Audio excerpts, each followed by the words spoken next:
ایک منٹ آپ لے لیں، ایک میں لے لوں گا. جی ایک چھوٹا سوال ہے کہ چودھری رحمت علی صاحب نے پاکستان کا نام تجویز کیا تھا، ٹھیک ہے، وہ ان کی جو دفن ہے وہ کیمبرج میں ہے، تو آج کل ایک سوسائٹی بنی ہے کہ ان کو یہاں سے پاکستان لے جانا چاہتے ہیں، تو ان کی وصیت تو نہیں تھی پاکستان میں، تھا ہی نہیں، نہیں احمدی نہیں تھے، وصیت کہاں سے کرنی تھی؟ انہوں نے وصیت نہیں کی تھی. نہیں ان کی وصیت کوئی تو آپ پھر سے کیا غرض ہے؟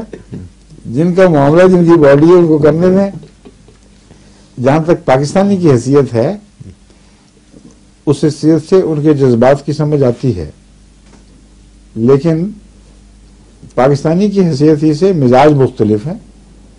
بعض لوگ سمجھتے ہیں وہ جہاں دفن ہے وہیں ان کا نشان رہے تو کیا ہے، وہاں ان کے لیے کچھ کرو، کچھ ان کا نام روشن کرنے کے لیے. میں اس سوچ کا ہوں کہ ضرور وہاں دفن کرنا ہے، یہ تو پتہ چلے کہ ہماری تاریخ کی جڑیں کہاں تھیں. کیمبرج میں تھیں. کیمبرج میں رہتے ہوئے بھی پاکستان کی ہمدردی کی سوچنے والے موجود تھے اسکالرز، ان میں چودھری رحمت علی صاحب تھے. تو کیمبرج میں کہ ان کے نام کا کوئی اسکول کالج کھولا جائے، کوئی نئی یونیورسٹی قائم کی جائے پاکستان کی طرف سے، تو ایک بہت بڑا نشان ہوگا اور پاکستان کی شہرت ہوگی.